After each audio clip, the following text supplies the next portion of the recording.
Le réveillon de Noël, chez mes parents dans le sud de l'État de Washington, sentait autrefois la cannelle et le jambon. Pendant longtemps, je me suis convaincu que cela signifiait que tout allait bien entre nous, que tant que le sapin était illuminé et la table mise, nous étions encore une famille, et non pas une simple collection d'obligations et de pulls. Ce soir-là, j'avais 33 ans et je rentrais d'une réunion avec un client. Ma petite berline fendait le brouillard sur l'autoroute, les lumières de Vancouver défilant en un flou tandis que des chants de Noël passaient à faible volume à la radio. Je me souviens m'être senti petite et fatiguée à ce moment-là, comme une enfant rentrant à la maison avec des devoirs non faits. Je sais que beaucoup d'entre vous écoutent ce genre d'histoire en cuisinant, en pliant le linge ou assis dans votre lit, les lumières éteintes. J'aimerais vraiment savoir ce que vous faites pendant que vous écoutez la mienne.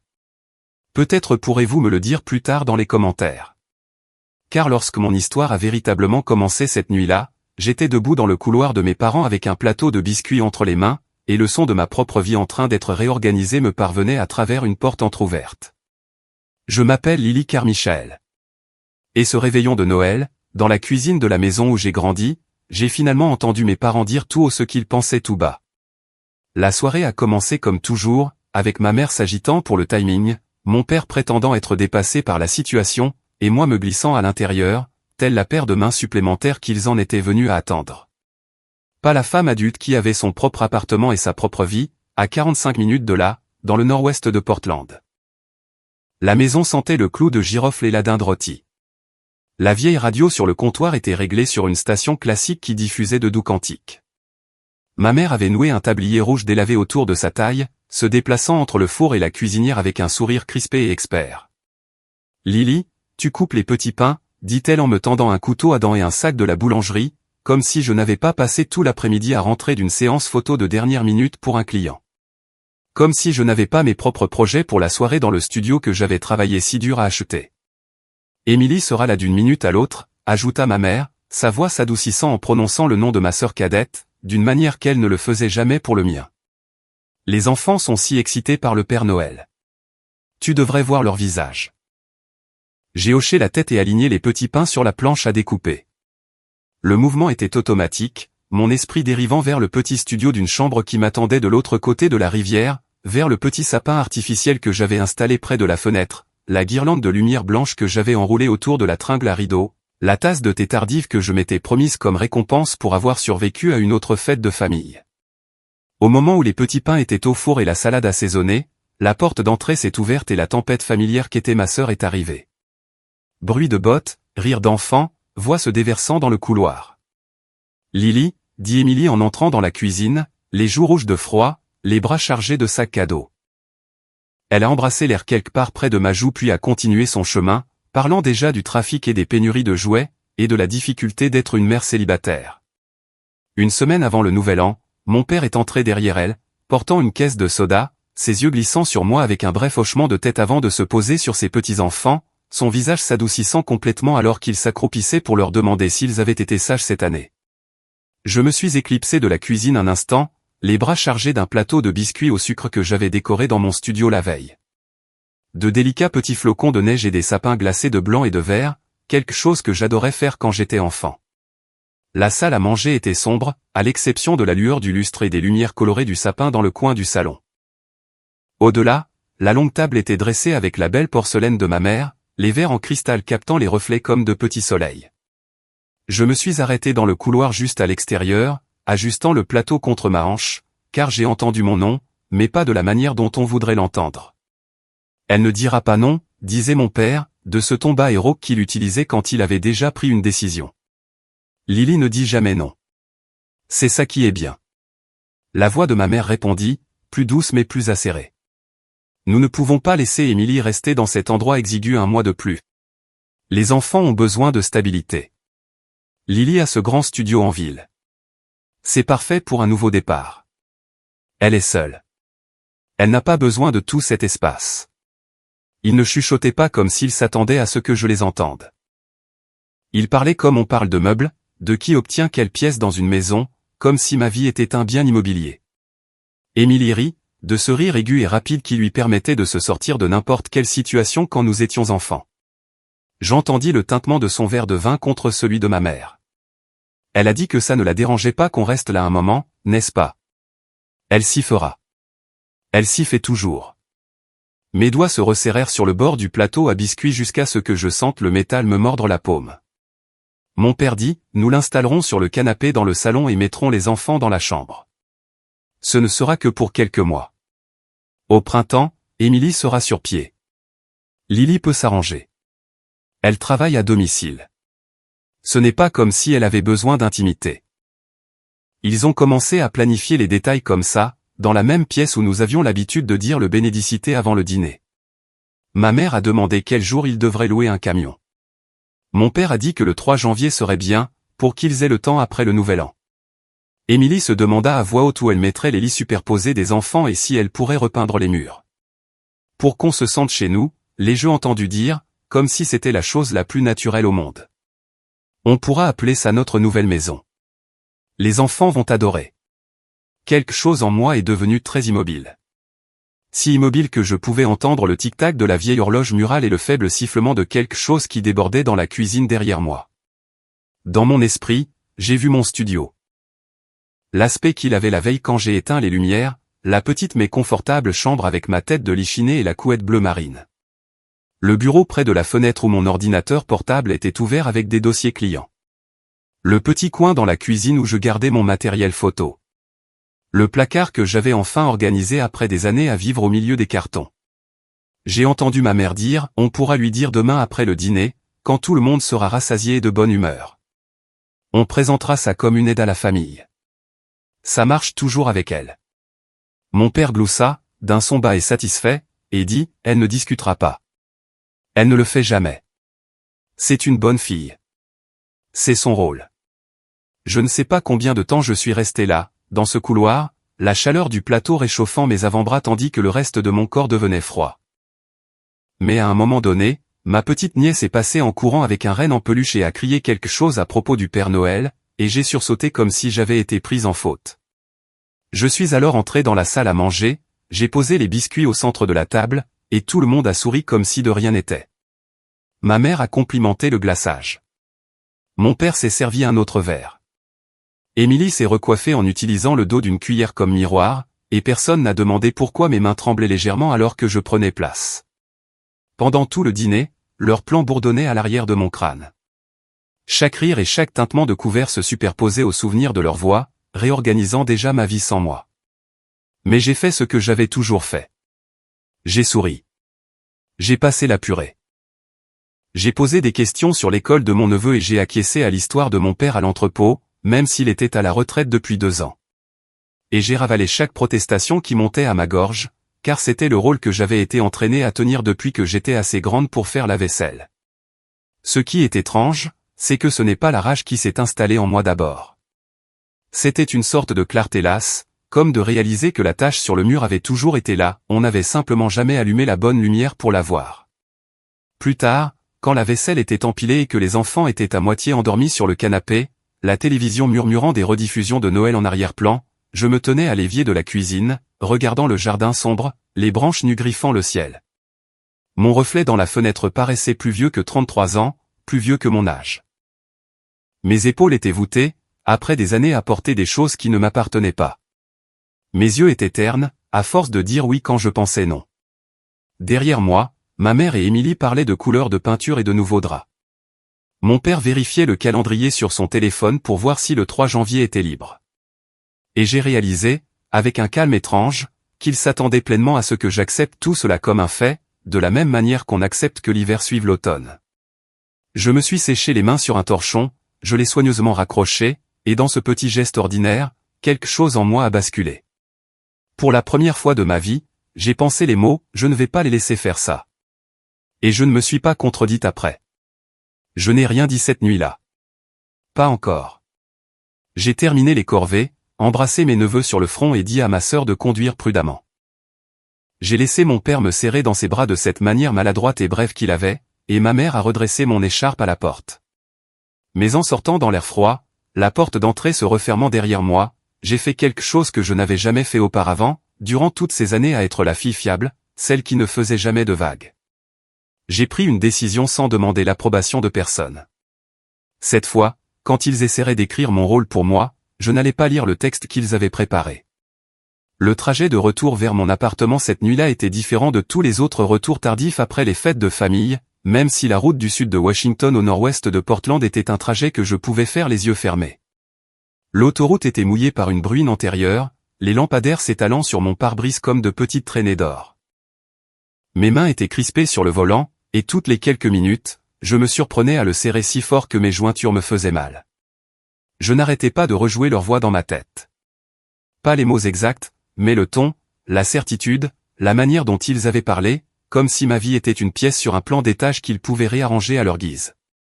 C'était comme si une vérité que j'avais passé des années à essayer de ne pas voir s'était finalement retournée pour me regarder droit dans les yeux.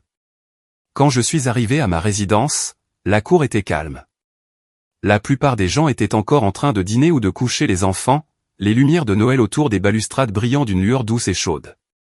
Je me suis garé et je suis resté assise un moment, le moteur crépitant en refroidissant, laissant le silence s'installer en moi. Puis j'ai pris mon sac et j'ai monté les escaliers jusqu'à mon appartement au 2e étage. Au moment où j'ai ouvert la porte, cette odeur m'a frappé. Celle qui donnait toujours à cet endroit le sentiment d'être le mien. Du thé et de la cannelle provenant de la bougie que j'avais soufflée des heures plus tôt, mélangée à l'odeur propre du linge que j'avais plié la veille. Mon studio d'une chambre s'étendait devant moi, petit mais ouvert, près de 90 mètres carrés de mon indépendance durement gagnée. Le salon avec son fauteuil marine chiné, la petite table ronde que j'avais poncée et vernie moi-même. La minuscule cuisine où j'avais appris à préparer mes repas pour économiser de l'argent. La chambre, nichée derrière un mur partiel, confortable et calme, avec une fenêtre donnant sur le chêne de la cour. J'ai laissé tomber mes clés dans le bol en céramique sur le comptoir et je suis resté là, au milieu de la pièce. Il m'a frappé de voir à quel point tout ici avait pris du temps. Des sacrifices, des petites décisions accumulées au fil des ans. Personne ne m'avait aidé à acheter cet endroit. Personne n'avait co-signé quoi que ce soit. Chaque meuble avait une histoire. Chaque ampoule avait été vissée par mes mains. Pendant quelques respirations, j'ai laissé le poids de cela m'envahir. Pas la tristesse, mais la vérité de la chose. Ma vie était la mienne. Mon espace était le mien. Et ils en avaient parlé comme si j'y étais une simple invitée. J'ai posé mon manteau sur le dossier de la chaise et je suis allé dans la chambre, allumant la petite lampe près de mon lit. La douce lueur ambrée a frappé les photos encadrées sur la commode. Des photos de randonnée à Forest Park, des clichés d'anciennes séances photos en freelance, et une photo de moi tenant mon premier appareil photo à 19 ans. J'avais l'habitude de regarder cette photo chaque fois que je me sentais épuisé par le travail, pour me rappeler pourquoi je continuais à dire oui au projet et aux nuits blanches. Ce soir, elle me rappelait quelque chose de différent, que j'avais construit une vie en disant oui, même lorsque cela me coûtait des parties de moi-même. Mon téléphone a vibré dans mon sac. Je l'ai attrapé et j'ai vu un message de Harper, mon superviseur chez Cascade Creative Media. Il voulait savoir si je pouvais prendre en charge une révision de dernière minute pour un client. C'était le réveillon de Noël. L'horodatage indiquait 21h15. J'ai fixé le message un long moment, puis j'ai posé le téléphone face contre le comptoir. Pas ce soir. J'étais trop fatigué pour continuer à me plier en quatre pour des gens qui remarquaient à peine la forme dans laquelle je m'effondrais ensuite. Je me suis versé un verre d'eau et je me suis appuyé contre l'évier, écoutant le faible bourdonnement du réfrigérateur. C'était étrange comme le monde semblait silencieux. D'habitude, après les dîners de famille, j'étais en effervescence, à force d'essayer d'arrondir les angles de tout le monde, de rejouer chaque conversation, de me demander si j'avais déçu quelqu'un. Ce soir, l'effervescence avait disparu.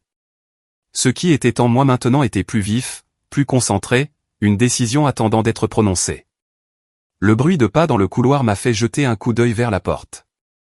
Un instant plus tard, on a frappé doucement. Quand j'ai ouvert, Madame Doyle, ma voisine d'en face, se tenait là, enveloppée dans un épais cardigan, les cheveux relevés comme elle les portait toujours. Elle tenait une petite assiette recouverte de papier d'aluminium. « Je venais juste prendre de vos nouvelles », dit-elle doucement en me tendant l'assiette. « J'ai pensé que vous aimeriez quelques-unes des barres au canneberge que j'ai faites. Vous aviez l'air un peu accablé tout à l'heure. »« Merci », ai-je dit. Et je le pensais. Elle avait une façon de voir les gens sans être indiscrète, le genre d'attention qui vous fait respirer un peu plus facilement. « Soirée difficile avec la famille ?» demanda-t-elle. « Quelque chose comme ça. » Elle a fait un petit signe de tête, comme si elle avait entendu la même confession de la part d'une centaine de locataires au fil des ans. Prenez soin de vous, Lily. Les gens oublient que l'enfant devenu grand a toujours un cœur. Ces mots ont atterri quelque part au fond d'un endroit que j'avais passé des années à contourner sur la pointe des pieds. Après son départ, j'ai posé les barres au canneberge sur le comptoir et je suis retourné dans le salon. Je suis resté là, regardant autour de mon studio la douce lueur des lumières de Noël autour de la fenêtre. La pile de cadeaux emballés pour mes neveux, le petit tapis blanc sous la table basse. Et soudain, je pouvais les voir ici. Pas mes affaires, eux. Ma famille. Ma sœur avec ses piles de maquillage et de vêtements débordant de partout. Mes neveux avec des jouets couvrant le sol. Mon père ouvrant les placards sans demander. Ma mère réécrivant chaque routine que je m'étais construite. Eux tous, se déplaçant dans ma vie comme s'ils avaient le droit de la réorganiser. Ma poitrine s'est serrée à cette image. Pas de colère, exactement, mais d'une sorte de refus silencieux qui grandissait à chaque seconde. Je suis allé à mon sac, j'ai sorti mon téléphone et j'ai ouvert les contacts. Mon pouce a survolé le numéro dont j'avais besoin. J'ai pris une lente inspiration et j'ai appuyé sur appeler. Il a sonné 2 fois avant qu'Alan ne réponde. Il semblait surpris, probablement parce que la plupart des gens n'appellent pas un agent immobilier le soir du réveillon de Noël. Lily, tout va bien? J'ai regardé mon studio une dernière fois, cette maison que j'avais construite pièce par pièce. Puis j'ai dit les mots qui se formaient en moi depuis le moment où je les avais surpris dans cette salle à manger. Connaissez-vous toujours des acheteurs au comptant, Alan? Les sérieux. Il a hésité. Probablement. Pourquoi? J'ai senti le calme s'installer en moi à nouveau, le même qui m'avait envahi dans le couloir de mes parents. Parce que je veux vendre cet endroit, ai-je dit, ma voix plus stable que je ne l'aurais cru. Et je veux le faire bientôt. Bientôt comment? Demanda-t-il. J'ai dégluti, ma main se resserrant sur le téléphone. D'ici la semaine prochaine, si possible.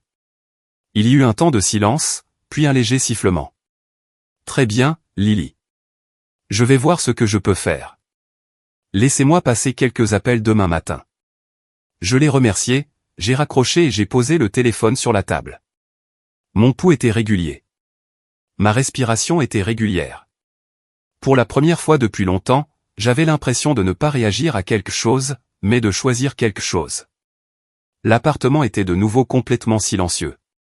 Dehors, les lumières de la cour scintillaient sur le trottoir mouillé. À l'intérieur, le seul son était le doux tic-tac de l'horloge murale. J'ai regardé mon espace, cette petite vie que je m'étais taillée, et j'ai su que j'avais franchi une ligne que je ne pouvais plus défranchir. Je ne savais pas exactement ce qui allait suivre. Mais je savais une chose avec certitude. J'en avais fini de laisser les autres décider qui je devais être. Et cette simple prise de conscience m'a semblé être la première profonde inspiration que j'avais prise depuis des années. Le matin de Noël s'est levé, gris et calme sur Portland. Le genre de ciel qui rend difficile de savoir l'heure sans regarder une horloge. Je me suis réveillé avant mon réveil, cette sensation de lourdeur dans ma poitrine arrivant avant même que mes pensées ne se soient mises en place. Pendant 1 minute, je suis resté allongé dans mon lit, fixant le plafond de mon petit studio, écoutant le faible bourdonnement du chauffage et le bruit lointain d'un camion poubelle dans la rue voisine. Puis le souvenir de la nuit précédente est revenu. Les voix de mes parents dans la salle à manger, ma propre voix disant à Alan que je voulais vendre cet endroit, et toute chance de me rendormir s'est envolée. J'ai balancé mes jambes sur le côté du lit et je suis resté assise là, laissant mes pieds trouver la douceur familière du tapis. Ma chambre était la même que tous les matins de Noël. La couette marine était froissée, mon téléphone chargeait sur la table de chevet. La douce lueur de la guirlande de lumière blanche que j'avais drapée sur la tringle à rideaux. Mais ma relation avec cette pièce avait changé. Ce n'était plus seulement mon sanctuaire. C'était une pièce sur un échiquier que j'étais enfin prête à déplacer moi-même. J'ai fait du café et j'ai déambulé dans l'appartement en chaussettes épaisses, essayant de me défaire de l'étrange mélange de nervosité et de calme dans mon estomac. Le salon, le petit coin repas, la cuisine avec ses comptoirs étroits, tout cela reposait tranquillement sous le doux clignotement des lumières de Noël. Je n'avais jamais remarqué à quel point c'était paisible quand je ne me dépêchais pas pour aller travailler. Je rinçais ma tasse dans l'évier quand je l'ai entendu. Un coup rapide et joyeux à la porte, 3 petits coups, puis le grincement de quelqu'un s'appuyant contre la balustrade à l'extérieur. Ma première pensée a été pour Madame Doyle. Peut-être qu'elle avait d'autres bars au canneberge ou qu'elle voulait discuter. Je me suis essuyé les mains sur un torchon et je suis allé ouvrir la porte, encore à moitié dans cette brume de sommeil. Ce n'était pas Madame Doyle. Ma mère se tenait là, les joues roses de froid, un bonnet en tricot enfoncé sur ses oreilles, un sac de course réutilisable pendant à son poignet. Mon père était derrière elle avec une boîte en carton dans les bras. Émilie était là aussi, emmitouflée dans un manteau matelassé, l'un de ses garçons s'agrippant à sa jambe et l'autre sautillant avec un dinosaure en plastique à la main. « Bonjour, ma chérie », dit ma mère, entrant déjà sans attendre comme si le seuil de la porte n'était qu'une formalité. « On a pensé te faire une surprise. » Pendant une seconde, je n'ai littéralement pas pu faire fonctionner ma bouche. Je ne les attendais pas avant la fin de la semaine, pour une conversation soigneusement programmée après le dîner, comme ma mère l'avait mentionné. Pas ça, pas toute ma famille sur mon paillasson à 9h du matin le jour de Noël. Mon père a soulevé la boîte plus haut. C'est plus léger que ça en a l'air, dit-il, et les mots ont atterri avec un poids étrange car je pouvais voir une inscription sur le côté au marqueur noir. Jouet. Émilie avait un autre sac en bandoulière marqué cuisine. Je me suis entendu dire « Entrez », la politesse réflexe sortant avant que je puisse l'arrêter. Ils sont entrés dans mon salon en une petite vague, apportant avec eux l'air froid et le bruit. Les enfants se sont précipités vers le petit sapin artificiel près de la fenêtre, s'exclamant devant les cadeaux qui n'étaient pas pour eux. Ma mère a émis un son doux et approbateur en voyant la guirlande que j'avais enroulée sur la bibliothèque. Émilie se tenait au centre de la pièce, tournant lentement, les yeux brillants. « C'est tellement mignon », dit-elle, comme si je venais d'ouvrir la porte d'un Airbnb. Ça a l'air plus grand que ce que j'imaginais. Ce n'était pas grand. Pas vraiment. 90 mètres carrés si l'on comptait chaque centimètre. Mais comparé au logement exigu qu'Émilie avait mentionné, je suppose que ça paraissait spacieux. Mon père s'est dirigé vers le mur du fond et a posé la boîte. Il a mis les mains sur ses hanches et a regardé autour de lui, comme il le faisait toujours quand il mesurait mentalement un espace.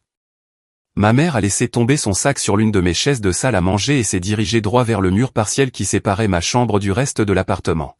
« Attends », ai-je commencé, mais elle était déjà là, les doigts sur la poignée. Elle a ouvert la porte et est entrée dans ma chambre comme si elle inspectait une chambre d'hôtel. « Oh, c'est parfait », dit-elle, et j'ai regardé son regard se poser sur mon lit, ma commode, la photo encadrée du chêne aux couleurs d'automne, la lampe, le panier de livres par terre. Elle a tendu la main et l'a passée sur ma couette comme pour en tester le tissu.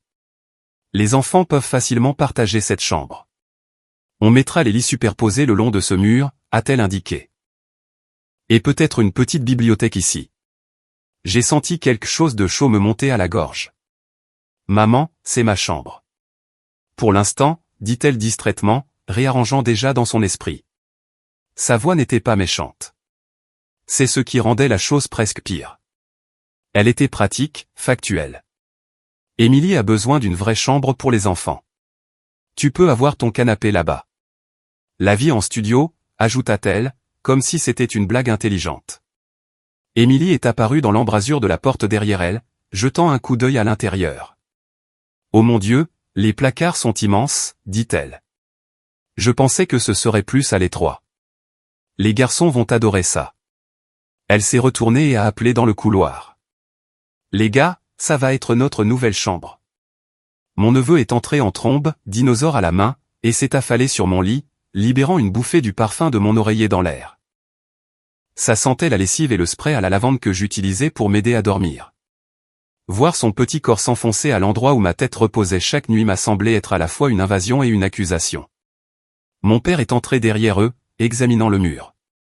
On peut monter leur petite télévision là, dit-il. La mettre assez bas pour qu'il ne tombe pas en essayant de l'atteindre. Lily, où gardes-tu ta boîte à outils? Je me tenais dans le salon, mes doigts si fort appuyés sur le dossier de ma chaise de salle à manger que mes ongles me faisaient mal. Toute la scène avait une qualité étrange et flottante, comme si je regardais des acteurs sur un décor construit pour ressembler à ma maison. Maman s'est finalement retournée vers moi. On voulait s'assurer que tout rentre avant de louer le camion, dit-elle. Ce sera plus facile si on a un plan. Les garçons pourront commencer l'école d'ici après le nouvel an. Ce sera un tel soulagement. Un soulagement pour qui? J'ai voulu demander, mais les mots sont restés coincés quelque part derrière mes dents. Émilie est sortie de ma chambre et a traversé le salon jusqu'à la cuisine, ouvrant mes placards, jetant un coup d'œil dans le garde-manger. On peut mettre mes affaires là-haut, dit-elle en montrant l'étagère supérieure. Ta vaisselle est jolie.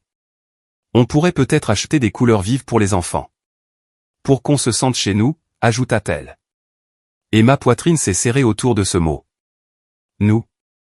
Mon père a trouvé le mètre ruban qu'il avait glissé dans la poche de sa veste et a commencé à le dérouler avec ce sifflement métallique satisfaisant, l'étirant sur la largeur du salon. Si on déplace un peu ce canapé, dit-il en le faisant glisser de quelques centimètres sans demander, tu auras encore de la place pour dormir ici, Lily. Plein d'espace. Ce sera confortable. Confortable. Ce mot a résonné dans ma tête comme une bille folle. J'avais économisé pendant 3 ans pour échapper aux colocataires, aux futons et aux gens qui appelaient ma chambre un coin canapé. J'avais accepté freelance après freelance, sauté des vacances, dit non à des dîners au restaurant. J'avais franchi cette porte la première nuit avec mes clés dans ma main tremblante et j'avais eu l'impression d'avoir enfin creusé une poche dans le monde qui m'appartenait. Et maintenant, ma famille la parcourait comme si elle était déjà la leur, la divisant en unités de commodité. J'ai entendu ma propre voix sortir, mince. Vous avez planifié ça assez rapidement. Ma mère a cligné des yeux, presque surprise que j'ai parlé. Ce n'est pas si rapide, dit-elle. On en parle depuis un moment. Ta sœur a eu une année difficile. Le divorce, l'argent, les garçons, tout. Toi, tu as de la stabilité. C'est juste logique.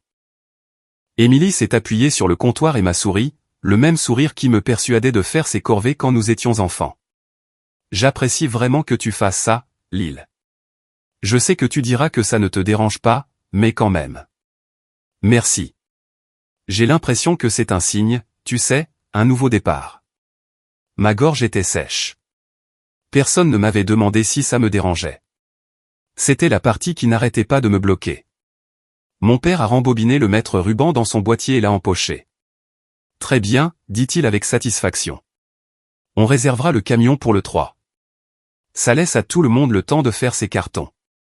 On viendra tôt, on fera tout en un seul voyage. Facile. Le 3 janvier, dans moins de 2 semaines. J'ai pensé à mon appel à Alan, à sa promesse de voir ce qu'il pouvait faire. La chronologie s'enroulait dans mon esprit comme 2 trains se dirigeant vers le même carrefour. Ma mère s'est approchée, puis a tendu la main pour me serrer le bras. Tu fais ce qu'il faut, dit-elle doucement. La famille prend soin les uns des autres. Tu comprendras quand tu auras des enfants. J'ai regardé sa main sur ma manche, la forme familière de son alliance. La légère poussière de farine qui adhérait encore à ses jointures après avoir fait des petits pains ce matin-là. J'ai regardé Émilie, qui sortait déjà une de mes tasses pour se faire un café, mes neveux faisant la course avec des petites voitures le long de mes plaintes comme s'ils avaient toujours vécu là. Quelque part sous le tourbillon de ressentiment, de douleur et d'incrédulité, cet endroit calme que j'avais touché la nuit précédente s'est à nouveau agité. La partie de moi qui avait appelé un agent immobilier le soir du réveillon de Noël et qui le pensait vraiment. J'ai dégluti et j'ai forcé ma voix à prendre un ton neutre. On verra, ai-je dit. Ma mère l'a entendu comme un accord. J'ai vu le soulagement envahir son visage, la tension dans ses épaules s'abaisser. Je savais que tu ne nous laisserais pas tomber, dit-elle. Émilie a applaudi, heureuse. Le 3, c'est donc décidé. Ils ont encore tourné un peu, terminant leur mesure mentale, remettant les enfants dans leur manteau. Alors que je les raccompagnais à la porte, mon père m'a dit qu'il était fier de moi. Pas pour quelque chose que j'avais fait, mais pour ce qu'il pensait que j'étais sur le point de faire. Après leur départ et le clic de la porte qui se refermait derrière eux, l'appartement est retombé dans le silence. L'air qu'ils avaient perturbé s'est lentement remis en place. Mon canapé était décalé de quelques centimètres. La porte de ma chambre était toujours grande ouverte, l'empreinte d'un petit corps encore sur la couette. Je me suis approché et j'ai fermé doucement la porte, ma main reposant sur la poignée un long moment, sentant le métal froid sous ma paume. Ils pensaient que le 3 janvier leur appartenait maintenant. Ils n'avaient aucune idée que j'avais déjà commencé à faire d'autres plans. Le lendemain de Noël, quand le soleil s'est enfin montré, il était déjà tard dans la matinée et mon café avait refroidi sur la table de la cuisine. J'étais assise là, dans mon petit coin repas, à fixer le carnet où j'avais écrit 3 mots à l'encre bleue et les avais repassés encore et encore jusqu'à ce que les lettres découpent presque le papier. Vendre le studio. J'avais annulé le trajet de retour chez mes parents sous prétexte d'être en retard sur un projet. Ma mère avait semblé un peu déçue au téléphone, mais pas assez pour demander pourquoi. Elle a simplement dit qu'on se parlerait plus tard dans la semaine. J'ai entendu l'un de mes neveux en arrière-plan demander quand il pourrait emménager chez Tati Lily. J'ai raccroché rapidement après ça. Alan m'avait envoyé un texto dès le matin. Il disait qu'il pouvait me retrouver dans le Pearl District vers l'heure du déjeuner. Il y avait un café qu'il aimait près de son bureau, et si j'étais sérieuse, nous pourrions commencer la paperasse tout de suite. Le mot sérieuse m'a fait sourire sans humour. Je ne pensais pas avoir jamais été aussi sérieuse à propos de quelque chose qui impliquait de dire non. L'air extérieur était vif et humide quand j'ai enfilé mon manteau et que je suis allé à ma voiture. Portland après les fêtes avait toujours l'air un peu d'avoir la gueule de bois, les lumières étaient encore allumées, mais l'agitation était passée. Le trajet jusqu'au Pearl a duré environ 20 minutes. Les rues étaient plus calmes que d'habitude, un mélange de touristes qui s'attardaient et de locaux faisant des courses. J'ai trouvé une place de parking à un pâté de maison du café et je suis resté dans la voiture un moment, regardant mon reflet dans le rétroviseur. Je ressemblais à n'importe quelle autre femme d'une trentaine d'années un jour de congé, cheveux bruns attachés en un chignon bas, yeux fatigués, pull trop grand pour ma silhouette. Personne n'aurait deviné que j'étais sur le point de céder la seule propriété que j'ai jamais possédée. Personne n'aurait deviné que je le faisais par instinct de conservation plutôt que par désespoir. À l'intérieur du café, l'air était chaud et sentait l'espresso et le pain cuit. J'ai repéré Alan à une table d'angle, son ordinateur portable ouvert, son blazer drapé sur le dossier de sa chaise. Il s'est levé quand il m'a vu et a fait un petit signe de la main. Nous nous étions rencontrés quand j'avais acheté le studio pour la première fois. Il avait aidé une femme nerveuse avec un dossier plein de relevés bancaires imprimés à naviguer dans un processus qu'elle comprenait à peine. Il m'a demandé comment j'allais, et je lui ai dit que j'avais connu de meilleures fêtes. Je sentais ma voix devenir un peu cassante sur les bords en le disant, mais il n'a pas insisté. Il m'a dit qu'il connaissait une acheteuse potentielle de tête, une infirmière praticienne nommée Claire Donovan, qui avait manqué une autre annonce dans mon immeuble plus tôt dans l'année. Elle avait voulu être près de l'hôpital où elle travaillait et était prête à payer comptant. Quand cet appartement avait été attribué à quelqu'un d'autre, elle avait dit à Alan de l'appeler si quelque chose de similaire se présentait. Il a dit qu'il lui avait parlé ce matin-là, et qu'elle cherchait toujours. Même condition, paiement comptant, clôture rapide. Elle avait déjà été préapprouvée par sa banque. Si elle aimait mon studio, ce pourrait être la vente la plus rapide et la plus simple qu'il ait faite depuis un moment. Mon estomac s'est retourné, pas entièrement de mauvaise façon. Une vente rapide et simple. Le contraire du vol lent et subtil que ma famille avait planifié. Nous avons parlé de chiffres. Il m'a rappelé ce que le marché avait fait depuis que j'avais acheté. Il m'a montré sur son écran comment les annonces dans mon quartier avaient augmenté au cours de la dernière année. Il a suggéré un prix de vente qui semblait presque irréel quand il l'a dit à voix haute. Pas excessivement élevé, mais suffisamment au-dessus de ce que je devais pour que je puisse partir avec un coussin décent. L'entendre a détendu quelque chose dans ma poitrine. Pour la première fois, j'ai vu une autre possibilité. Il ne s'agissait pas seulement de les fuir. Il s'agissait aussi de courir vers quelque chose de mon propre choix. Après le café, nous avons marché la courte distance jusqu'à son bureau, un espace étroit au 2e étage d'un vieil immeuble en briques. La réceptionniste était en congé pour les fêtes, donc il n'y avait que nous et le bourdonnement du chauffage. Il a imprimé des documents préliminaires et les a étalés sur la table de conférence. Toutes ces pages de petits caractères m'ont rappelé la pile que j'avais signée des années plus tôt, les mains tremblantes d'excitation et de peur. Cette fois, mes mains étaient stables. Il a expliqué chaque document en termes simples, comme la première fois. Contrat d'exclusivité, stratégie de prix, délai. Il a parlé de photos et de visites, puis s'est arrêté et a souri. Il a dit que si Claire voulait l'endroit, il n'y aurait peut-être même pas de visite. Elle connaissait déjà l'immeuble. Elle s'était déjà tenue dans mon couloir en allant voir un autre appartement. J'ai pris le stylo et j'ai hésité un instant, non pas parce que je ne voulais pas signer, mais parce que je savais qu'à chaque signature, je fermais une option que ma famille pensait avoir. Chaque lettre de mon nom était une frontière. Quand j'ai posé le stylo, Alan a vérifié les pages, les a tapotées en une pile nette, et a dit qu'il organiserait une visite pour Claire dès que possible, peut-être même le lendemain. Si elle était intéressée, nous pourrions avoir un contrat sous 48 heures. La clôture pourrait raisonnablement avoir lieu dans environ une semaine, le 2 janvier, a-t-il dit, presque en songeant. Avant que le monde ne se remette complètement au travail. Le 2 janvier. Un jour avant que mes parents et Émilie ne prévoient de débarquer avec un camion plein des affaires de ma sœur. Sur le trottoir devant son bureau, l'air froid m'a giflé les joues et m'a un peu réveillé. Alan m'a serré la main et m'a dit qu'il appellerait dès qu'il aurait des nouvelles. Je suis allé à ma voiture, l'esprit bourdonnant sur un ton différent de celui du matin. Le plan qui germait derrière mes côtes n'était plus une idée vague. Il avait maintenant des dates et des signatures.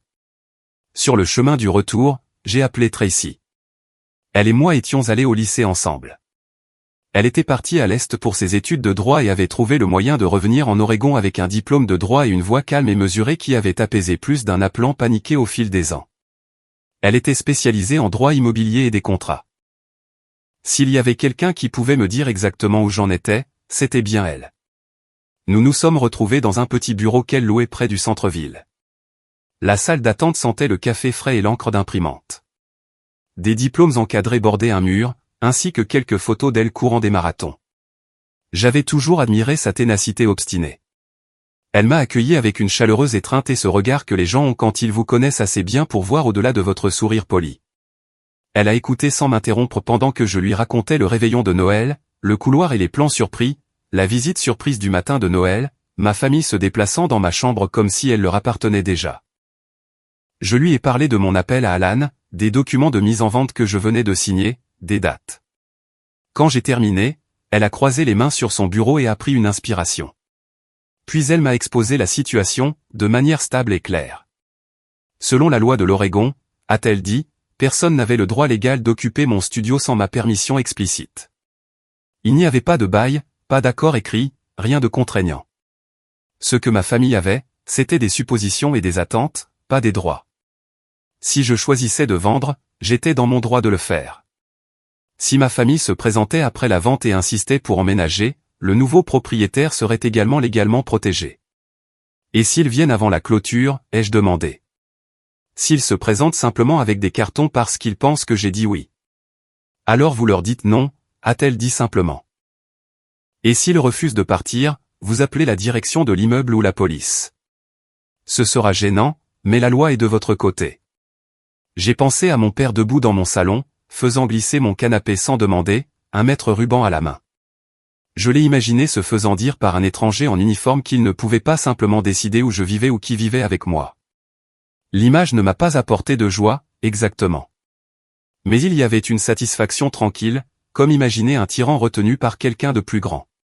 Tracy s'est penchée en arrière et m'a étudié. Son expression s'est adoucie. La vraie question n'est pas de savoir si vous pouvez le faire, a-t-elle dit. C'est de savoir si vous êtes préparé à leur réaction quand vous le ferez. J'ai laissé échapper un souffle que je n'avais pas réalisé que je retenais. Je lui ai dit que je ne savais pas si on n'était jamais préparé à devenir le méchant de sa propre histoire familiale, mais je savais aussi que j'en avais assez d'être cantonné au rôle du personnage secondaire fiable dans la version de tout le monde. Je voulais essayer de voir ce que ça faisait d'être le personnage principal de ma propre vie. Elle a souri un peu à cela et m'a dit quelque chose que je me repasserai plus tard de nombreuses fois. Faire ce qui est juste pour vous ne semblera pas toujours bienveillant, aux yeux de ceux qui profitent de votre épuisement. Quand j'ai quitté son bureau, la lumière hivernale avait commencé à décliner. Le ciel au-dessus de la rivière était de ce violet pâle et meurtri qui précède l'obscurité. Je suis resté sur le trottoir un moment, sentant le froid s'infiltrer dans mon manteau, regardant mon souffle se transformer en nuage dans l'air. Entre Alan et Tracy, mon plan n'était plus seulement une rébellion émotionnelle. Il avait une structure. Il avait une légalité. Il avait une date sur le calendrier, le 2 janvier. C'était le jour où je donnerais les clés à quelqu'un qui voyait mon studio comme une maison qu'elle achetait, pas comme une faveur qu'on lui devait. Je suis retourné à mon appartement avec un étrange mélange de chagrin et de soulagement tourbillonnant dans ma poitrine. Quand j'ai ouvert ma porte d'entrée et que je suis entré, le studio m'a semblé un peu différent à nouveau, comme un chapitre déjà à moitié écrit, même si j'étais encore debout dans ces pages. J'ai fermé doucement la porte derrière moi et je me suis appuyé contre elle, écoutant le silence familier. Maintenant que la décision était réelle, il ne restait plus qu'une chose à faire.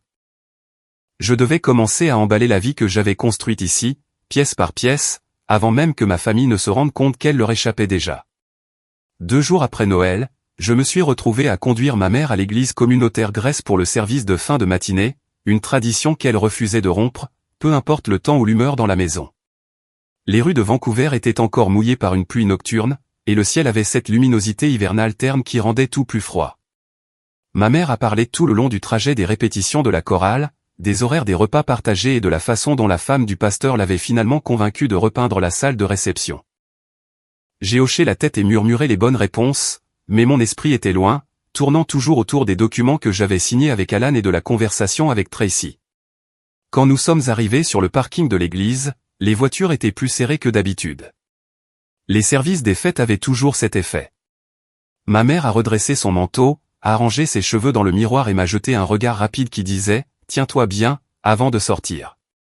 Je l'ai suivi à l'intérieur, l'air chaud nous enveloppant, transportant l'odeur des guirlandes de pain et de trop de gens entassés dans un hall étroit. Les Hartman a appelé quelqu'un près de la table d'accueil. Une femme nommée Linda, qui connaissait ma mère depuis des années, nous a fait signe de nous approcher. Elle a serré ma mère dans ses bras, puis s'est tournée vers moi avec un sourire qui n'a jamais tout à fait atteint ses yeux. « Nous avons appris une merveilleuse nouvelle », dit-elle en me tapotant le bras. « Comme c'est généreux de votre part. » J'ai cligné des yeux. J'avais l'habitude que les gens de cette communauté sachent des choses sur ma vie avant que je ne leur en parle. Mais je n'avais aucune idée de quelle nouvelle elle parlait jusqu'à ce que le visage de ma mère s'illumine. « Oh, oui », dit-elle, se glissant dans la conversation avant que je puisse ouvrir la bouche. Lily aide Emily et les garçons à s'installer après tout ce qu'ils ont traversé cette année. Ils vont emménager dans son studio à Portland. C'est une telle bénédiction. Voilà. L'histoire avait quitté la salle à manger pour atterrir dans le hall de l'église. J'ai senti une petite douleur derrière mes côtes, le genre qui vient quand quelqu'un distribue des morceaux de votre vie comme des échantillons dans une épicerie. Une autre femme a entendu et s'est jointe à la conversation. « C'est tellement altruiste de votre part », dit-elle. « Peu de gens de votre âge renonceraient à leur propre espace comme ça. » J'ai forcé un sourire, mon esprit cherchant frénétiquement une réponse qui ne ferait pas exploser mon plan trop tôt. La musique de Noël qui jouait dans les haut-parleurs semblait trop forte, chaque note pressant contre mes tempes. Ma mère s'est penchée plus près et a baissé la voix. « Souris, Lily. Les gens admirent la générosité. Ça donne une bonne image de la famille. Donne une bonne image de la famille. C'était toujours la priorité. Pas si je le voulais. Pas si on me l'avait demandé, juste si ça nous donnait une bonne image. » Le pasteur est passé à ce moment-là, serrant des mains, saluant les membres. Quand il nous a vus, il s'est arrêté et a rayonné en direction de ma mère. Il a dit qu'il avait entendu ce que nous faisions pour Émilie et les enfants. Il a placé une main sur son cœur et a dit que c'était inspirant de voir une famille se serrer les coudes dans les moments difficiles. J'ai senti la chaleur me monter au cou. J'ai réussi à dire quelque chose de poli, mais à l'intérieur, j'essayais d'empêcher la colère de se voir sur mon visage. Ma mère continuait de sourire, collectionnant les louanges comme de petits trophées, comme si je n'étais pas là, à entendre la façon dont elle recadrait ma vie dans une version qui la servait. Le service a commencé, et nous avons pris place près du fond. La musique était belle, la chorale puissante, mais j'ai à peine entendu quoi que ce soit. Je n'arrêtais pas de penser à ma chambre à la maison, à la façon dont ma mère y était entrée sans hésitation, à la façon dont mon père avait mesuré le salon pour savoir où je dormirais sur le canapé. Ils avaient déjà choisi les couleurs des draps des garçons, la disposition des lits superposés et la date du déménagement. C'était si facile pour eux, si incontesté. Après le service, les gens s'attardaient en petits groupes. Ma mère a été entraînée dans un cercle de femmes discutant du déjeuner du Nouvel An. J'ai essayé de m'éclipser vers la porte, mais un homme nommé Martin s'est avancé. Il avait entraîné l'équipe de football d'Émilie des années auparavant. Il m'a salué chaleureusement et a demandé quand Émilie et les garçons emménageaient chez moi. Sa voix était gentille, mais la supposition derrière la question m'a noué l'estomac. Il attendait une réponse, s'attendant à quelque chose de joyeux et de complaisant. Avant que je puisse parler, ma mère est intervenue avec son charme habituel. Le 3 janvier. Nous sommes tous si reconnaissants que Lily fasse ça. Ça va vraiment aider Émilie à se remettre sur pied. Elle a continué à parler, détournant la conversation de moi, la façonnant comme elle le faisait toujours. Je suis resté là, à l'écouter décrire une vie à laquelle je n'avais pas consenti, à la regarder se prélasser dans l'admiration comme si elle avait orchestré un événement caritatif. Quand nous sommes finalement sortis sur le parking, j'ai gardé les yeux fixés devant moi, ne me fiant pas à croiser les siens. L'air froid était un soulagement sur ma peau. Ma mère a glissé son bras dans le mien. J'espère que tu n'as pas eu honte, dit-elle. C'est bien que les gens sachent que nous nous soutenons. La communauté compte. La réputation compte. Et ce que tu fais est la bonne chose à faire. J'ai retiré mon bras. Ses pas ont ralenti, et elle m'a regardé avec confusion et une pointe d'irritation. Je n'ai jamais dit oui, ai-je dit doucement. Elle a cligné des yeux, son sourire vacillant. De quoi parles-tu? Tu l'as fait hier. Tu as hoché la tête. Tu as accepté. Arrête de faire tout un drame, Lily. Je me suis arrêté de marcher et je lui ai fait face. J'ai dit qu'on verrait. Ce n'est pas un oui. Sa bouche s'est crispée, ses yeux se sont légèrement plissés. Elle n'était pas habituée à ce que je résiste. Elle supposait toujours qu'elle pouvait ramener le récit à sa place. Lily, dit-elle avec cette voix qu'elle utilisait quand elle voulait réaffirmer son contrôle. La famille est de la famille. Émilie a besoin de soutien. Tu as l'espace. C'est décidé. Ne complique pas les choses.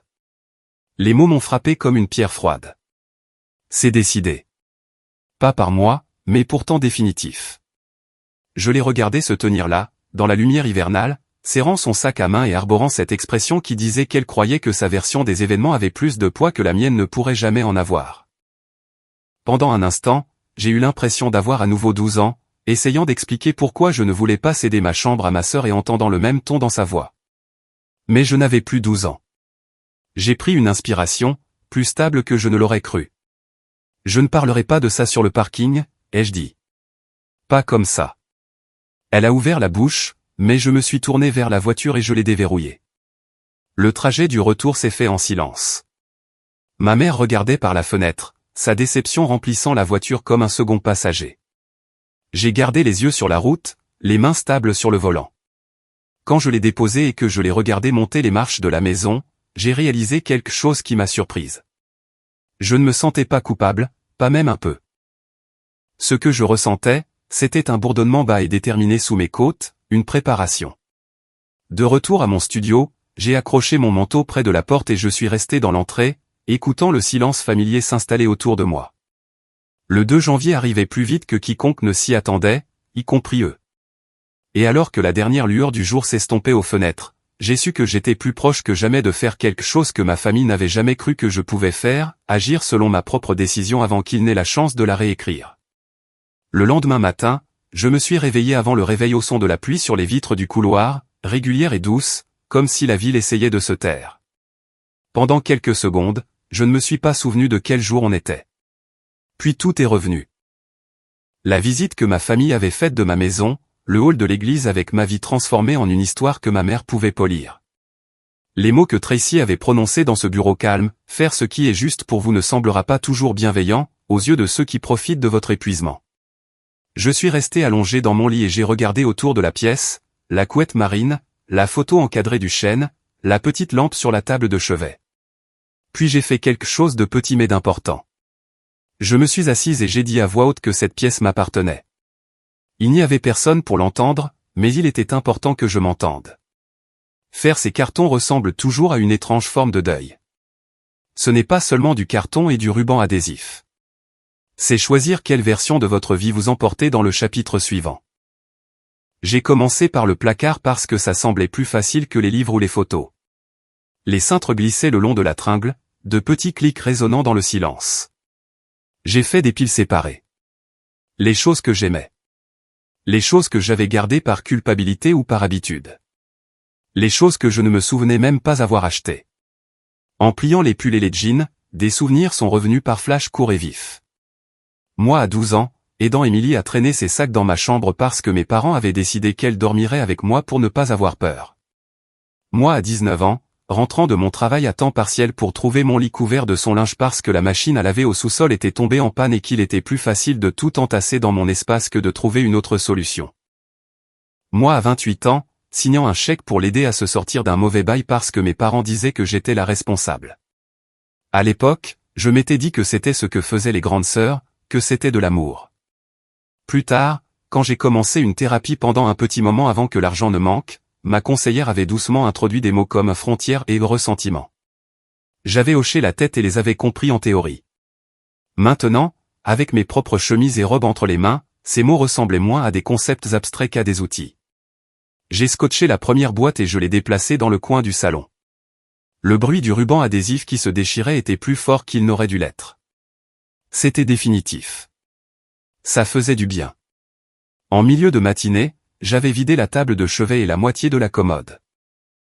J'ai enveloppé les cadres photos dans du vieux papier journal et du papier bulle, les rangeant dans une autre boîte. Chacun était une petite partie de la personne que j'avais été autorisé à être quand je ne jouais pas le rôle que ma famille m'avait assigné. Des randonnées avec des collègues devenus amis, un voyage en solo sur la côte où j'avais regardé le soleil se coucher sur le sable gris et pensé pendant une heure entière à personne d'autre que moi. On a frappé à la porte, ce qui m'a fait sursauter. Pendant une seconde, mon cœur a bondi dans ma gorge, imaginant ma mère de l'autre côté avec ce sourire crispé. Je me suis essuyé les mains sur mon legging et je suis allé à la porte quand même. C'était Madame Doyle, bien sûr, ses cheveux gris dans son chignon lâche habituel, un cardigan serré autour de ses épaules. Ses yeux sont allés directement à la pile de boîtes dans le salon. « Alors, c'est vrai, dit-elle, la voix douce. Vous le faites vraiment. » J'ai reculé et je l'ai laissé entrer. Le studio semblait plus petit avec une autre personne à l'intérieur, mais dans le bon sens, plus ancré. Je lui ai dit que je vendais, que ça se passait plus vite que prévu.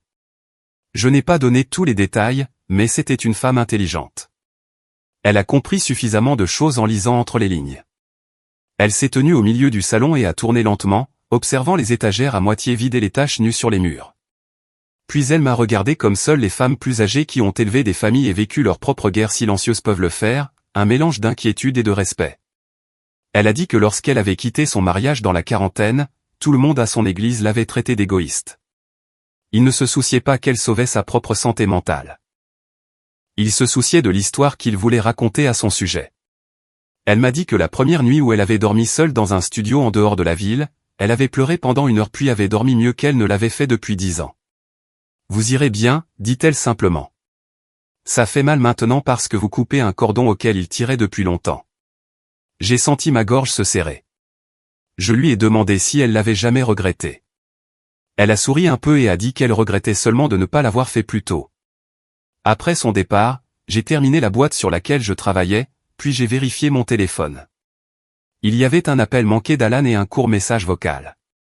Il disait qu'il avait de bonnes nouvelles et de le rappeler quand j'aurais 1 minute. Je l'ai appelé de la cuisine, appuyé contre le comptoir, l'odeur de carton et de poussière flottant dans l'air. Il a répondu à la 2e sonnerie avec une sorte d'énergie vive qui m'a dit, avant même ces mots, que quelque chose s'était bien passé. Il a dit que Claire avait vu le studio ce matin-là. Il l'avait rencontré ici pendant que j'étais avec ma mère. Elle avait traversé le salon, la cuisine, la chambre et lui avait immédiatement dit qu'elle voulait faire une offre au prix fort, comptant. Aucune condition suspensive au-delà de l'inspection habituelle. Elle attendait un appartement dans cet immeuble. Le mien correspondait à ce dont elle avait besoin.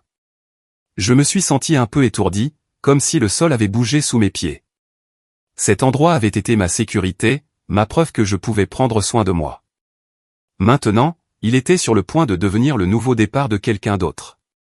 Il y avait quelque chose d'étrangement réconfortant là-dedans. Alan a dit qu'il m'avait envoyé les documents de l'offre par email.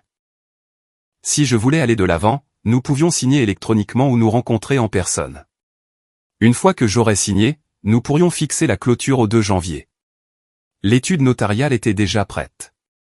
Tout serait fait avant même que mes parents ne chargent une seule boîte dans un camion. Quand j'ai raccroché, j'ai ouvert mon ordinateur portable sur la petite table ronde et j'ai trouvé son email.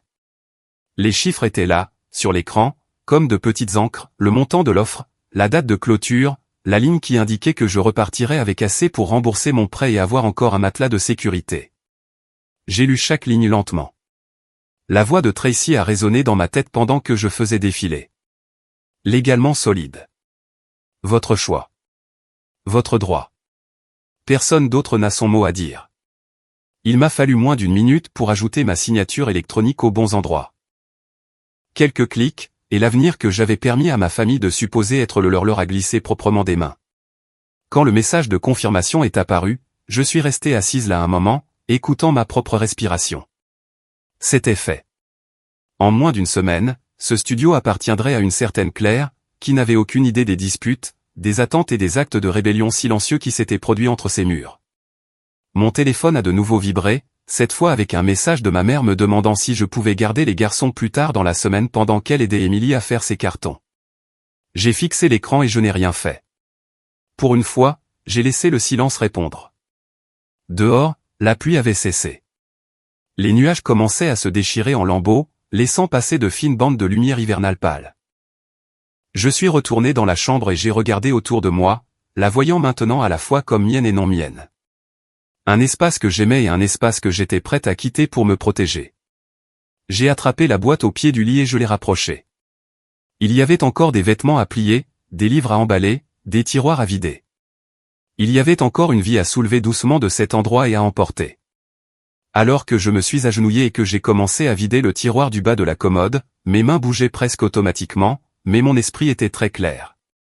Le 2 janvier avait maintenant une date et une heure, et ma famille n'avait toujours aucune idée que la maison qu'ils prévoyaient d'occuper était déjà réservée. Le lendemain de la signature de l'offre, je me suis réveillé avant le soleil et je suis resté allongé à écouter le silence de mon studio presque vide.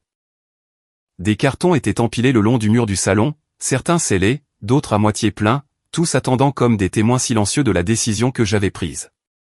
Le 2 janvier semblait se rapprocher d'heure en heure, comme si le temps lui-même avait pris un élan étrange. Je me suis levé, j'ai fait du café dans la petite cuisine et je suis resté près de la fenêtre, regardant les lumières de la cour scintiller à l'aube. Pour la première fois depuis longtemps, le silence ne me semblait pas lourd. C'était comme une pause entre deux respirations, un moment suspendu avant la prochaine étape. J'avais besoin de faire plus de cartons, mais mon esprit continuait de dériver vers le travail. J'avais pris la semaine de congé de la plupart de mes délais en freelance, mais il restait quelques tâches à terminer. Cascade Créative Média ne ralentissait pas pour les vacances ou les bouleversements personnels. Harper, mon superviseur, traitait chaque projet comme une urgence, et chaque limite comme une suggestion.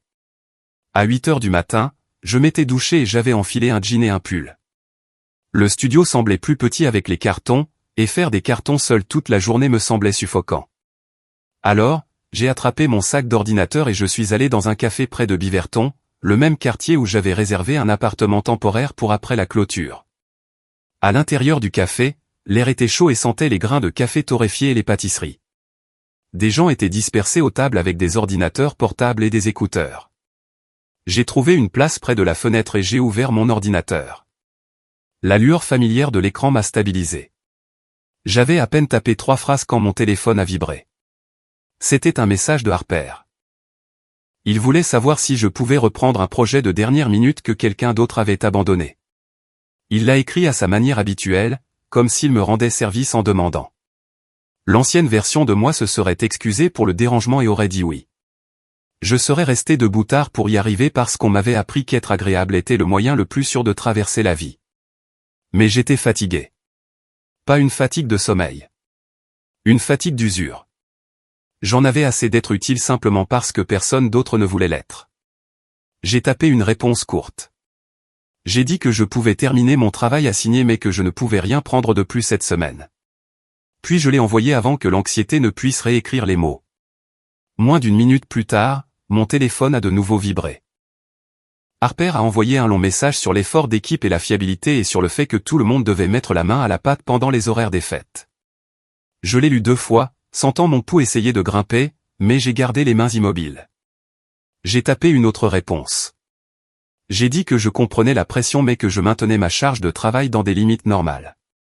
J'ai ajouté que je serais disponible pendant les heures de travail, pas en dehors.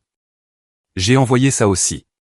Puis j'ai fermé les yeux et j'ai laissé la peur passer à côté de moi au lieu de me traverser. Un moment plus tard, ma collègue Aaron m'a envoyé un texto. Elle a dit qu'elle avait entendu Harper se plaindre bruyamment au bureau et qu'elle voulait que je sache qu'elle admirait la façon dont j'avais géré la situation. Elle a écrit que l'équipe s'appuyait trop sur moi et que peut-être que cela aiderait tout le monde à se recaler un peu. Elle a terminé son message par les mots « fier de toi ». J'ai fixé l'écran, sentant une chaleur se répandre dans ma poitrine, quelque chose que je n'avais pas ressenti depuis un moment. De la validation, du respect, de la simple gentillesse humaine, le genre de choses que ma famille offrait rarement. J'ai posé le téléphone et je me suis mis au travail. Pendant quelques heures, je me suis perdu dans la retouche de photos et la rédaction de notes pour les clients. La pluie tapotait légèrement sur les fenêtres. Les gens allaient et venaient. Mon café refroidissait. La vie avançait à un rythme normal et gérable. Vers le début de l'après-midi, Alan a appelé. Il a dit que tout se déroulait sans problème avec l'étude notariale. Claire avait versé son acompte. L'inspection aurait lieu le lendemain matin. Rapide et simple car l'appartement était en bon état. Ensuite, si rien d'étrange ne se présentait, la clôture aurait lieu le 2 janvier. L'entendre prononcer ces mots a rendu tout plus réel. En moins d'une semaine, ce studio ne serait plus le mien. J'ai ressenti une pointe de tristesse, mais aussi une profonde expiration venant de quelque part que j'avais gardé crispé pendant des années. Après l'appel, j'ai travaillé un peu plus, j'ai mangé un sandwich du comptoir et j'ai regardé les nuages se briser en plaques de bleu hivernal pâle. En milieu d'après-midi, j'ai rangé mon ordinateur portable et je suis retourné au studio, où le couloir sentait légèrement le pain d'un sapin artificiel de quelqu'un. Je suis passé devant la porte de Madame Doyle et j'ai entendu son doux fredonnement à travers les murs fins. C'était étrangement réconfortant. À l'intérieur, le studio avait l'air différent à nouveau, comme si ses os commençaient à se montrer maintenant que les décorations et le désordre avaient disparu. J'ai marché de pièce en pièce, observant les espaces vides. La chambre semblait plus petite sans les vêtements dans le placard. Le salon semblait plus grand sans les œuvres d'art encadrées sur le mur. Les comptoirs de la cuisine semblaient inconnus sans ma ligne habituelle d'épices et de livres de cuisine. C'était l'étrange entre-deux où une maison cesse d'être la vôtre bien avant que vous ne remettiez les clés. J'ai posé mon sac et j'ai commencé une autre série de cartons. Les étagères se sont vidées dans des boîtes. Les tiroirs ont été triés. J'ai trouvé une écharpe que je pensais avoir perdue 2 ans plus tôt. J'ai trouvé une carte d'anniversaire d'un client, me remerciant d'avoir sauvé un projet. Des petits morceaux d'une vie construite tranquillement. Alors que l'après-midi glissait vers le début de soirée, j'ai fait une pause et je me suis assise par terre à côté d'une boîte de livres à moitié remplie. Mon corps était fatigué, mais mon esprit était encore vif, vivant de possibilités. Je pouvais presque voir la prochaine version de ma vie se former dans les coins de mes pensées. Un endroit où je choisissais quoi donner. Un endroit où mes limites n'étaient pas traitées comme des suggestions. Mon téléphone a vibré sur le comptoir. Pendant un battement de cœur, j'ai pensé que c'était peut-être ma mère ou Émilie. Mon estomac s'est noué avec cette crainte familière.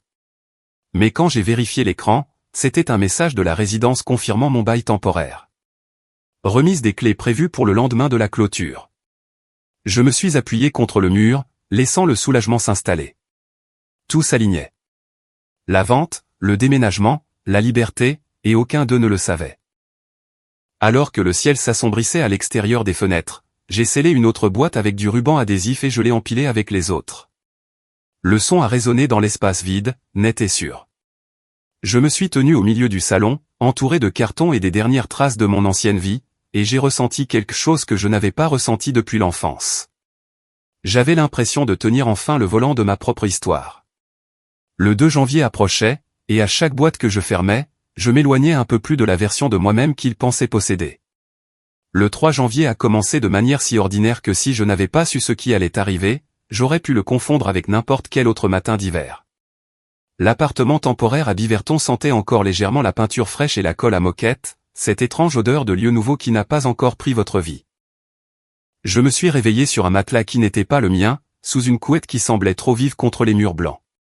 Et pendant quelques secondes, j'ai dû me rappeler où j'étais et pourquoi.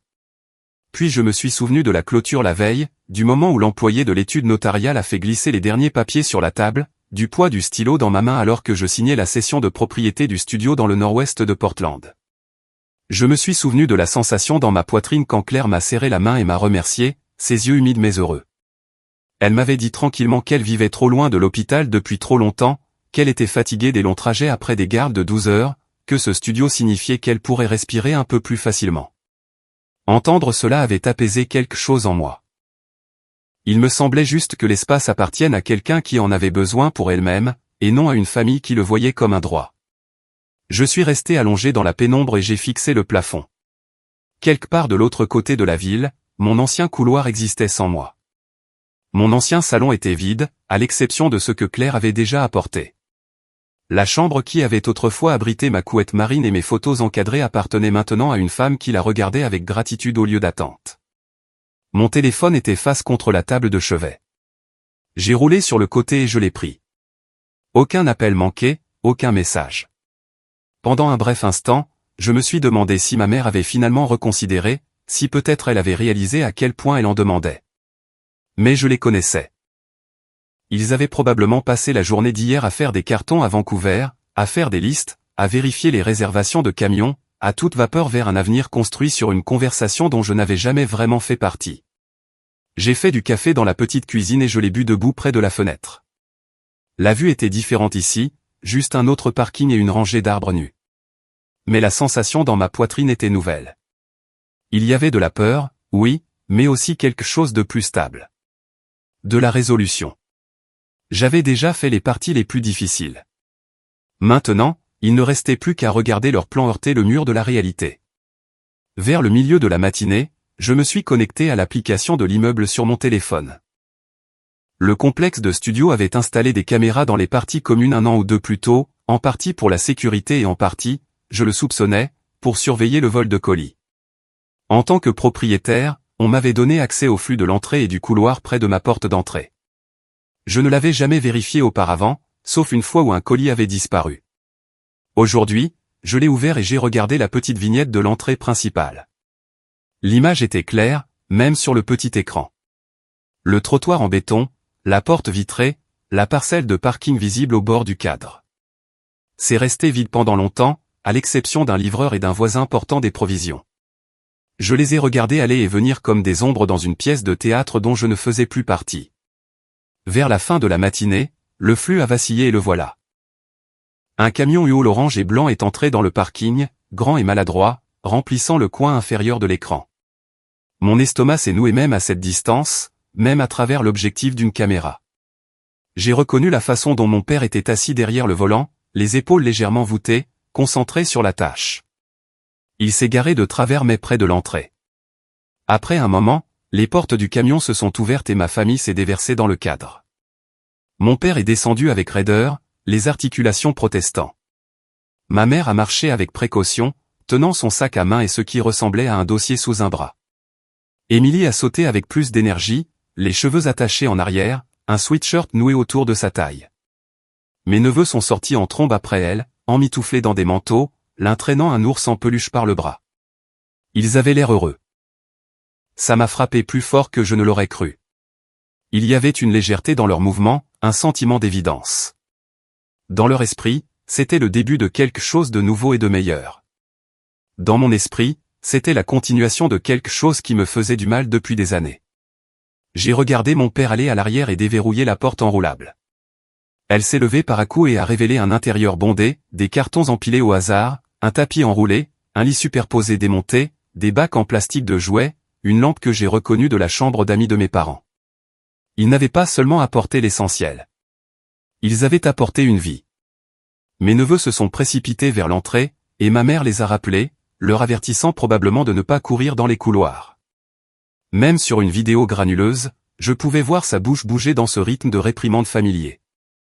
Puis tous les quatre se sont approchés de la porte vitrée et ont attendu que quelqu'un leur ouvre, comme ils l'avaient fait tant de fois en me rendant visite. Comme par un signal, la porte s'est ouverte de l'intérieur. Claire est sortie, les clés à la main, le manteau zippé jusqu'au cou.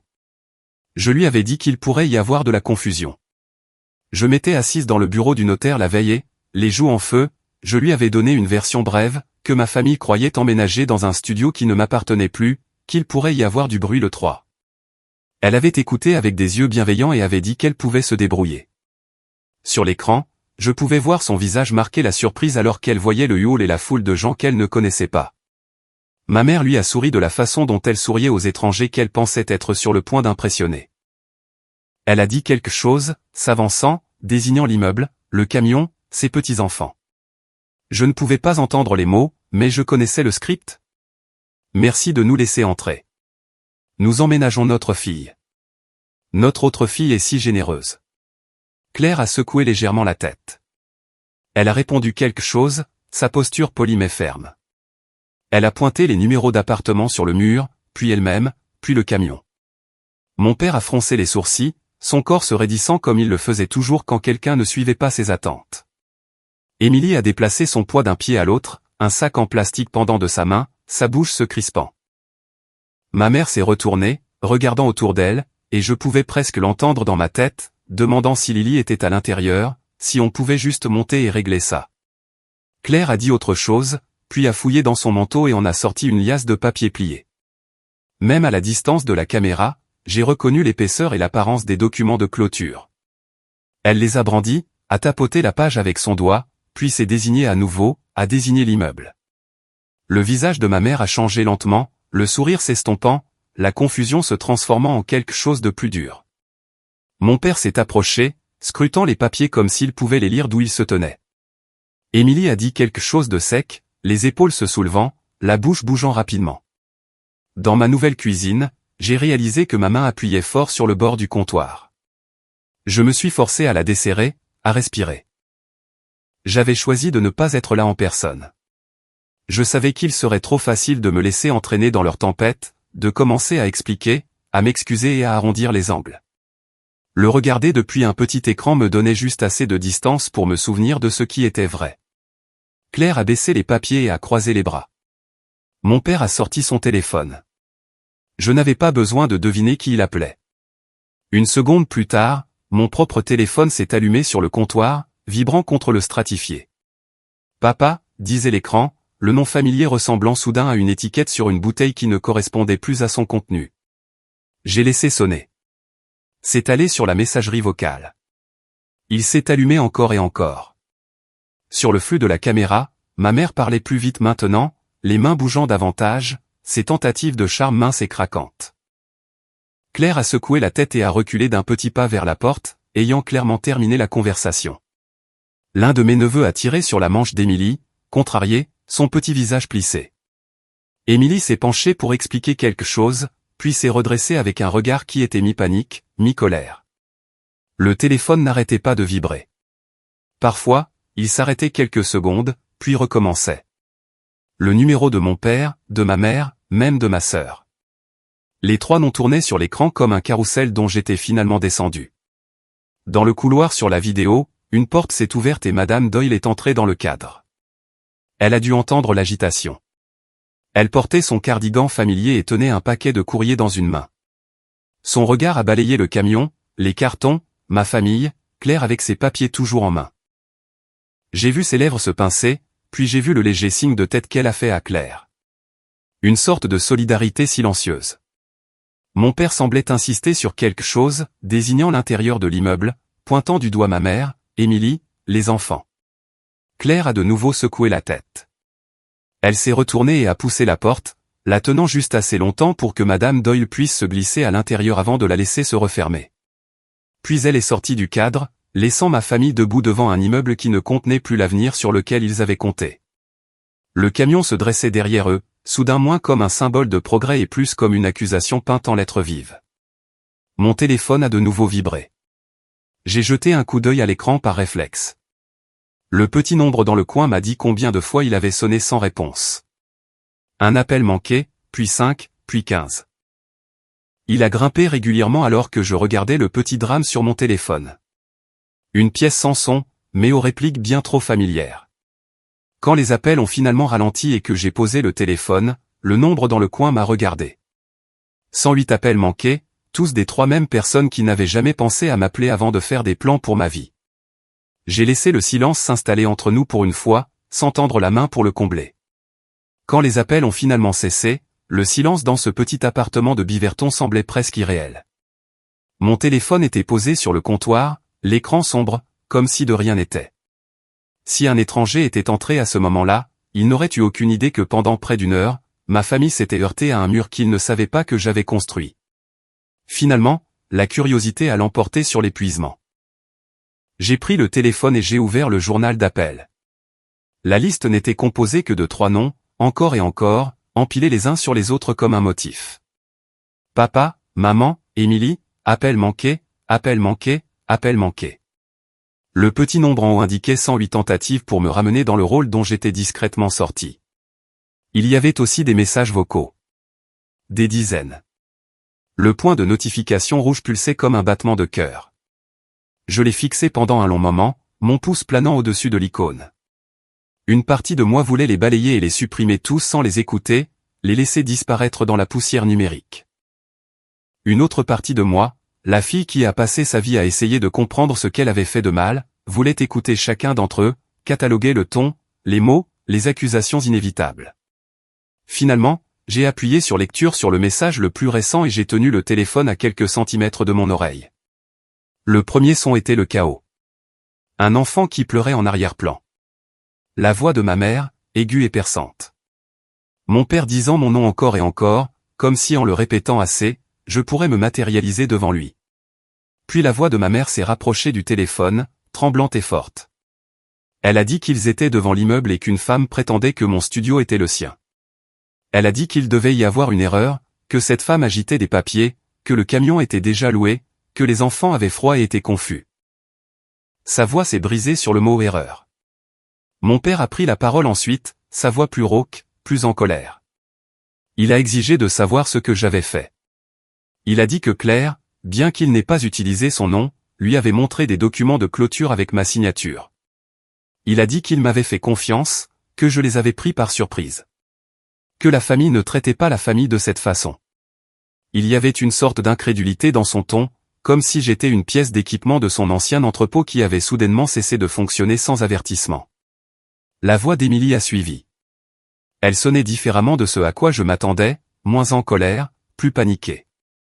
Elle a dit qu'elle avait déjà donné son préavis pour sa location, que son propriétaire avait trouvé de nouveaux locataires, qu'elle n'avait nulle part où aller avec les garçons. Elle a dit qu'elle ne pouvait pas croire que j'ai vendu le studio en sachant qu'elle comptait dessus. Les mots qu'elle a utilisés étaient trahison et égoïste et comment as-tu pu? Le message s'est arrêté là. Le temps d'enregistrement était écoulé. Mon téléphone est passé automatiquement au message vocal suivant. C'était de nouveau ma mère, sanglotant, disant qu'elle ne me reconnaissait plus, que j'avais toujours été la bonne, qu'elle ne comprenait pas pourquoi je leur faisais ça. Elle a utilisé l'expression « briser la famille ». J'ai arrêté la lecture et j'ai expiré lentement, la poitrine serrée.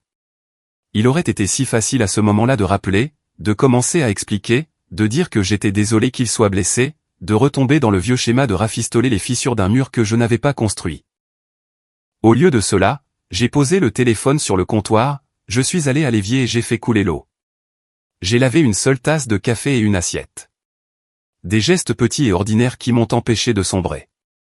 Le monde extérieur à mon propre corps semblait stable et solide. L'eau, la céramique, le faible bourdonnement du réfrigérateur. Peu importe à quel point leur voix avait semblé forte à travers ce petit haut-parleur, ils n'étaient pas réellement dans la pièce avec moi. Après un moment, je me suis séché les mains et j'ai repris le téléphone. Les notifications brillaient toujours. J'ai ouvert la liste des messages vocaux, j'ai tout sélectionné, puis j'ai appuyé sur supprimer. Le téléphone a réfléchi un instant, puis l'écran s'est vidé, le point rouge a disparu. Ma famille avait crié sa panique dans un vide que j'avais choisi de ne pas combler. Ce n'est pas que je ne m'en souciais pas. Sous tout cela, il y avait encore la douleur de savoir qu'ils souffraient, de savoir que mes neveux avaient vu des adultes perdre le contrôle sur un parking. Mais il y avait aussi la connaissance que rien de tout cela n'arriverait s'ils m'avaient simplement traité comme une personne dont le consentement comptait au lieu d'une ressource qu'ils pouvaient programmer. Plus tard dans l'après-midi, alors que j'étais assise à la petite table de ma nouvelle cuisine à essayer de répondre à quelques emails de travail, mon téléphone a de nouveau vibré. Cette fois, ce n'était pas un appel. C'était un texto d'Aaron. Elle a écrit qu'elle pensait à moi, qu'elle savait que les vacances pouvaient être compliquées, même quand les familles semblaient parfaites de l'extérieur. Puis, presque comme une pensée après coup, elle a mentionné qu'elle avait vu quelque chose sur une application de quartier sur les réseaux sociaux à propos d'un camion de déménagement et d'une dispute familiale dans mon ancien complexe. Elle se demandait si j'allais bien. Mon estomac s'est noué. Le monde de mes parents et le monde de tout le reste m'avaient toujours semblé séparés. Les voir se chevaucher sur un écran a rendu tout plus réel. Leur drame s'était répandu à la vue d'étrangers. J'ai répondu que j'allais bien, que j'avais pris une décision difficile pour moi-même et que j'en assumais les conséquences. Je n'ai pas donné de détails. Elle a répondu par un simple message, fier de toi de te protéger. Ne les laisse pas réécrire ce qui s'est passé. Réécrire ce qui s'est passé. C'était exactement ce que je savais qui allait arriver. Il a fallu moins de 24 heures pour que la partie d'église de l'histoire me parvienne. Une femme que ma mère connaissait, quelqu'un qui me suivait sur les réseaux sociaux, m'a envoyé un message privé. Elle a dit qu'elle espérait que les choses pourraient être résolues bientôt. La façon dont elle l'a formulé a clairement montré qu'elle n'avait entendu qu'une seule version. La version où j'avais promis quelque chose et l'avais ensuite cruellement retirée. L'église communautaire Grèce était peut-être construite de briques et de mortier, mais elle fonctionnait grâce aux histoires.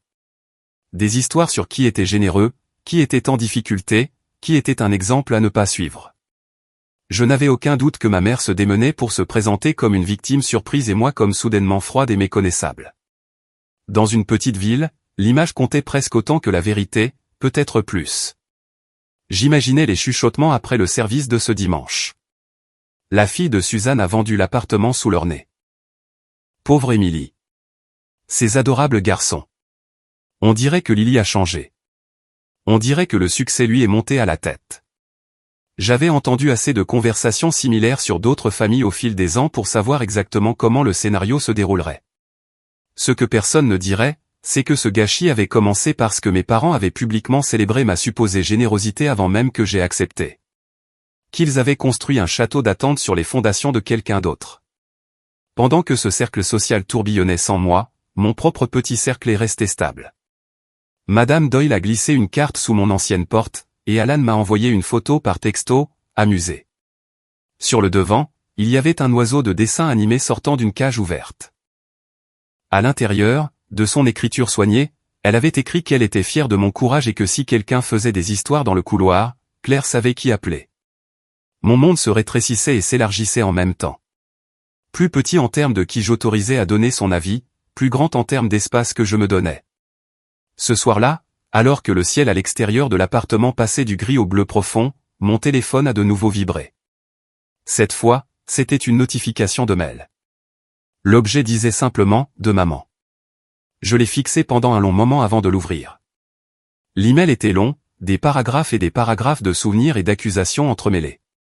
Elle écrivait sur les fois où j'avais partagé une chambre avec Émilie quand nous étions enfants, présentés comme des actes de gentillesse qu'elle avait encouragés. Elle écrivait à quel point cette dernière année avait été difficile pour ma sœur, le divorce, les problèmes d'argent, les garçons. Elle écrivait qu'elle avait compté sur moi pour prendre le relais. Elle écrivait qu'elle ne comprenait pas qui j'étais devenu, quelqu'un qui pouvait regarder sa propre famille se débattre et choisir de s'en aller. Il n'y avait pas de questions dans l'email, juste des déclarations, des jugements enveloppés d'inquiétude. Elle terminait en disant qu'elle espérait que je reviendrais à la raison et que je réparerais ça avant qu'il ne perde tout respect pour moi. Je l'ai lu 2 fois, puis une 3e fois, sentant différentes couches d'émotions monter et descendre. La douleur, la colère, la tristesse, et sous tout cela, une étrange sorte de clarté. Elle ne mentionnait pas le fait qu'il ne m'avait jamais vraiment demandé. Elle ne mentionnait pas qu'elle avait dit aux gens à l'église que je faisais quelque chose que je n'avais jamais accepté de faire. Elle ne mentionnait pas que lorsque j'avais essayé de poser une limite, elle m'avait dit de ne pas compliquer les choses. C'était comme regarder quelqu'un décrire une tempête qui avait soufflé dans son jardin sans reconnaître qu'il avait laissé une porte ouverte pendant une prévision. Pendant la majeure partie de ma vie, un email comme celui-là m'aurait fait sombrer, rédigeant de longues explications, des excuses, des défenses point par point qui n'ont jamais vraiment abouti. Ce soir, je suis resté assise avec l'ordinateur portable ouvert et j'ai senti l'envie monter puis passer. J'ai fermé l'email sans répondre. Je ne l'ai pas supprimé. Pas encore. Mais je l'ai déplacé dans un dossier que j'ai nommé simplement à conserver. Non pas pour le relire comme preuve de ma culpabilité, mais comme un enregistrement de pourquoi je choisissais un chemin différent. Dehors, le vent s'est levé, faisant claquer les branches nues contre la fenêtre. Quelque part non loin, le trafic bourdonnait sur la route principale. Des gens vaquant à leurs soirées ordinaires, dîners, télévision et bains pour les petits-enfants. La vie continuait. J'ai fermé l'ordinateur portable et je suis resté assise dans le silence, j'ai enroulé mes mains autour d'une tasse de thé, laissant la chaleur s'infiltrer dans mes doigts. Il restait encore un chapitre à cette histoire entre eux et moi. Une sorte de conversation ou peut-être une absence finale de conversation. Je ne savais pas exactement quelle forme cela prendrait. Mais pour la première fois, je n'avais pas peur de la fin, car quoi qu'ils disent ensuite, je m'étais déjà prouvé que je pouvais choisir ma propre fin, même s'ils ne la comprenaient jamais. Le lendemain de la tempête de messages et du long silence qui a suivi, je me suis réveillé dans l'appartement temporaire et j'ai ressenti quelque chose que je n'avais pas ressenti depuis des années. L'immobilité. Pas le genre fragile qui se brise si quelqu'un élève la voix, mais le genre profond qui vient quand une porte a finalement été fermée après avoir été laissée ouverte trop longtemps. La lumière filtrait à travers les stores en fines rayures, et pendant un instant, je suis resté allongé à écouter le doux bourdonnement du chauffage et le trafic assourdi sur la route à l'extérieur. C'était le premier jour depuis longtemps où je n'avais pas l'impression de me préparer à un impact. Je me suis levé lentement, j'ai fait du café, et je suis resté dans la petite cuisine, les mains enroulées autour de la tasse. L'appartement était encore nu, mais il semblait paisible, comme un espace attendant d'être rempli avec les bonnes parties de ma vie au lieu des parties sur lesquelles d'autres insistaient. Les cartons de déménagement dans le coin contenaient les choses que j'avais choisi d'apporter, pas les choses que j'avais traînées derrière moi par obligation. L'email de ma mère était resté non lu là où je l'avais déplacé. Je savais que je ne répondrais pas. Le silence ne ressemblait plus à une punition. Il ressemblait à la vérité. Je me suis douché, habillé, et j'ai passé un moment à déballer de petites choses. Une pile de livres, ma bougie préférée, une photo encadrée de moi sur la plage de Cannon Beach, les bras grands ouverts au bord des vagues. Je l'ai posée sur la commode, laissant le souvenir de ce jour me réchauffer. J'avais fait ce voyage seul des années auparavant, essayant de me souvenir qui j'étais sans le script de quelqu'un d'autre dans ma main. Cet appartement me semblait être la continuation de ce moment. Un espace où mon nom portait son propre poids et non le leur. Vers le milieu de la matinée, mon téléphone a vibré avec un message d'Aaron. Elle demandait si j'avais le temps cet après-midi pour un café rapide. Elle voulait sortir un peu du bureau et disait qu'elle avait quelque chose pour moi. Son message ne portait aucun du poids des messages de mes parents. Pas de pression, pas de culpabilité, juste une invitation. J'ai répondu que je pouvais la retrouver vers 13h dans un café près du centre de transit de Biverton. L'heure fixée, j'ai fini de préparer un petit déjeuner puis j'ai passé un moment à me promener dans l'appartement, ajustant de petites choses. C'était comme arranger une nouvelle version de moi-même, un choix prudent à la fois. Quand 13h est arrivé, j'ai pris mon manteau et je suis allé la retrouver. Le café était lumineux et animé, rempli de gens fuyant le froid. Aaron m'a fait signe d'une table près de la fenêtre, 2 boissons fumantes déjà prêtes.